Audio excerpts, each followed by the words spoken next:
Salve, você está no terceiro milênio e a cultura do terceiro milênio é a cultura racional contida nos livros Universo em Desencanto. Nós recebemos um e-mail de uma pessoa querendo saber, existe espírito no corpo de alguém? Então, o professor Porfírio vai esclarecer, existe espírito no corpo de alguém? Ou o Dr. Carlos vai esclarecer? Né, Dr. Carlos? Oswaldo, eu só complementando essa questão, na fase racional, as pessoas hoje estão querendo saber, na verdade, se o habitante do mundo racional está no corpo.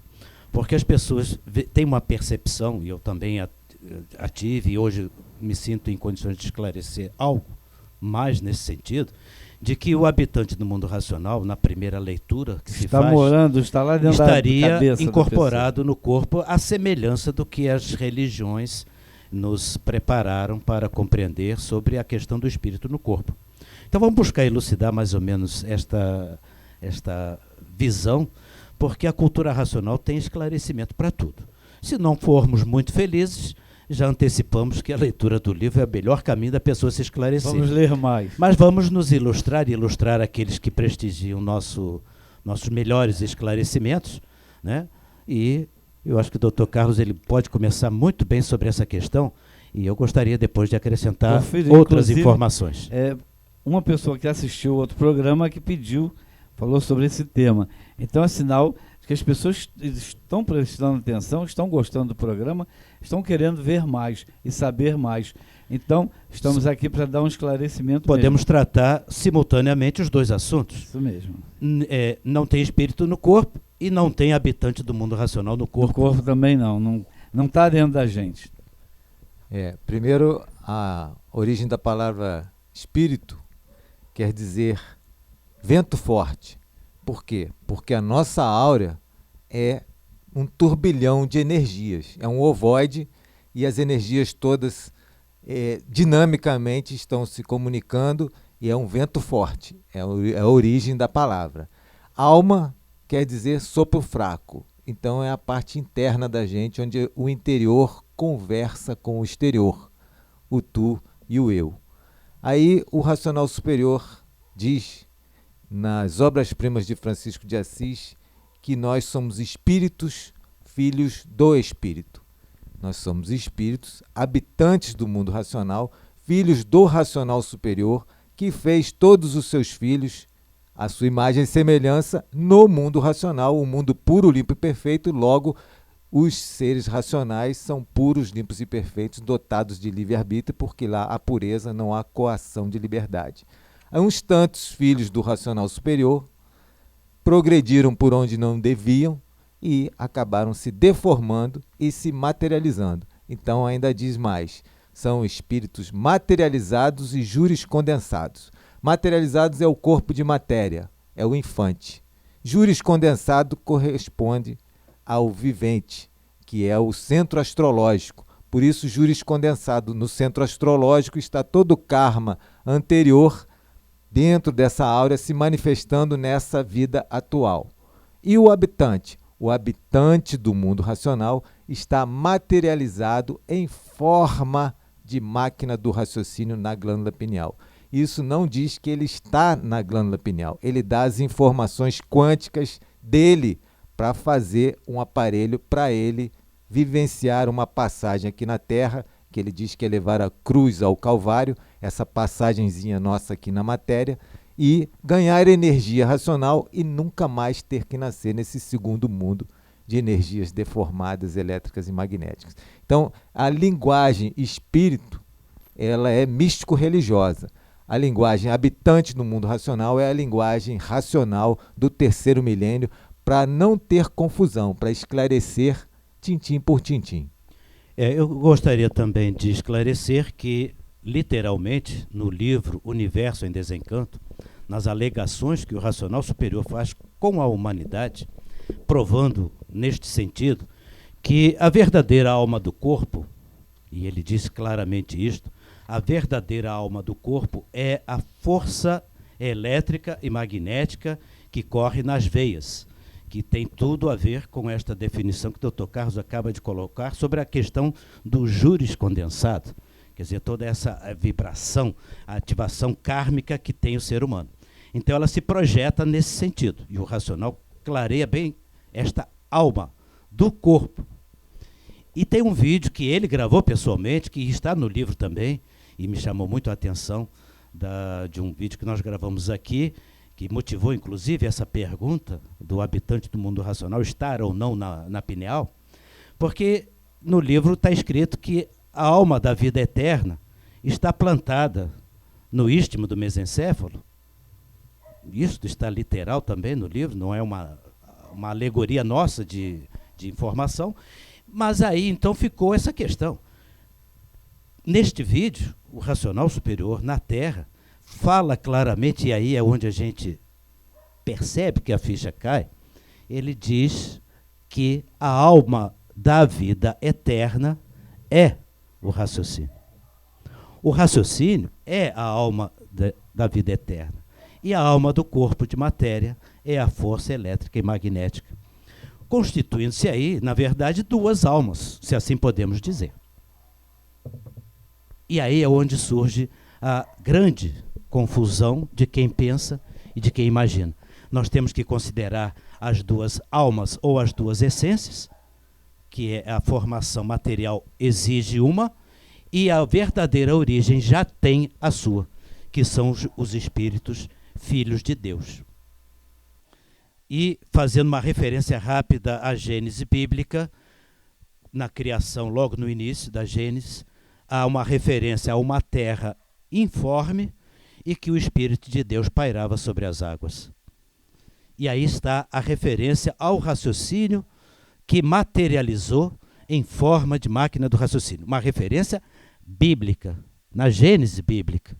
Embora a Gênese bíblica tenha as suas versões e contraversões dentro, mais do aspecto do segundo mundo, porque explica, ou tenta explicar, a origem do segundo mundo, que é a origem da parte elétrica e magnética, e até muito boas informações quando sabemos o que estamos buscando lá. E o Universo em Desencanto mostra a verdadeira origem do primeiro mundo, que é a alma da vida eterna, antes de existir as trevas às quais a Gênese bíblica se refere. Porque ela se refere que o mundo estava em trevas, mas não diz por quê. E o Universo em Desencanto mostra que havia trevas, sim. E mostra o porquê dessas trevas. Por que teve que haver um criador ou criadores para formar um segundo mundo? Aí é onde vem a raiz de todas as nossas confusões, questões espirituais, onde as pessoas confundem espírito, alma, força, essência, energias e etc. Então a cultura racional ela vai nos treinando, dando a atenção neste sentido, e eu gosto sempre de chamar a atenção porque eu vou dizer que eu aprendi isso tudo, mas eu gosto de alertar no sentido das duas origens, no sentido que o trato de uma é pelo encanto, e o trato da outra é pelo desencanto. Então aí é que nós começamos a perceber o que é a essência elétrica e magnética espiritual e o que é a essência racional do verdadeiro espírito, que é tratado como habitante. Que a linguagem muda um pouco para não causar muita confusão, a princípio, naqueles que adentram ao estudo do desenvolvimento do raciocínio. Mas depois que a gente começa a desenvolver um pouco este entendimento, nós começamos a fechar em concórdia tudo aquilo que já aconteceu e que agora está se esclarecendo brilhantemente perante os olhos do primeiro mundo, da alma do primeiro mundo, que é eterno. Daí é que a gente monta este enigma, ou este quebra-cabeça do nosso verdadeiro eu. O eu aparente, elétrico e magnético, é o nosso verdadeiro eu, já que são duas almas, são duas essências, são duas origens. O encanto, o encantado e o que vai desencantar. A finalidade do conhecimento bíblico é uma, a finalidade do conhecimento racional é outra, e não há contradição alguma. Esse é que é o mais importante, pois uma tem uma finalidade e a outra tem a outra. E a cultura racional não mexe na religião, não mexe na doutrina. Nós, estudantes, fazemos as nossas ilustrações e às vezes confusões por não ter ainda o devido esclarecimento, mas estamos estudando. Então há que se permear bem a situação. Quando as pessoas dizem, o que a cultura racional diz do espírito? Olha, o que a cultura racional diz do espírito, eu não posso dizer para você, porque eu ainda não entendi tudo. Mas pelo que eu pude compreender, há que se detalhar isto, aquilo. E as pessoas às vezes se afirmam precipitadamente coisas, e eu também já fiz isso, que às vezes causam confusões ou às vezes causam a desconfusão. A metodologia de aprendizagem do ser humano, só fazendo um parênteses rápido, às vezes a gente aprende mais pela confusão criada do que pela elucidação intempestiva. Ou seja, intempestiva quer dizer fora do tempo. Não adianta você falar a verdade para a pessoa que não está preparada para receber a verdade. Então, às vezes, é mais negócio falar uma impropriedade, uma coisa terrível, errada, Provocativa. que vai provocar na pessoa exatamente o sentimento da pesquisa e do estudo. Porque a verdade, quem vai definir é o próprio habitante, a partir do momento que ele vai passar a se conhecer. A questão toda é que a gente está na matéria e só tem essa evidência de ver o que está materializado. O campo material tem energias materiais invisíveis, matéria fina, elétrica e magnética. Então, esse campo biomagnético pessoal, o vivente, é o modelo organizador biológico para a fabricação do corpo do infante. E os videntes de todas as épocas têm muitas descrições sobre isso, e tem vários nomes conforme a cultura. Como falou aí na parte judaica, Ruach, o espírito de Deus que pairava sobre as águas, que escolheu os 40 homens e tal, no tempo de Moisés, etc. Na China e no Japão é Qi, Ti.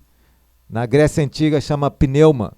Hipócrates, o pai da medicina, nos seus escritos, o grego, ele diz: pneuma é um espírito aéreo e invisível. Ele está descrevendo a aura, composta de humores. Ele está descrevendo a parte astrológica, né?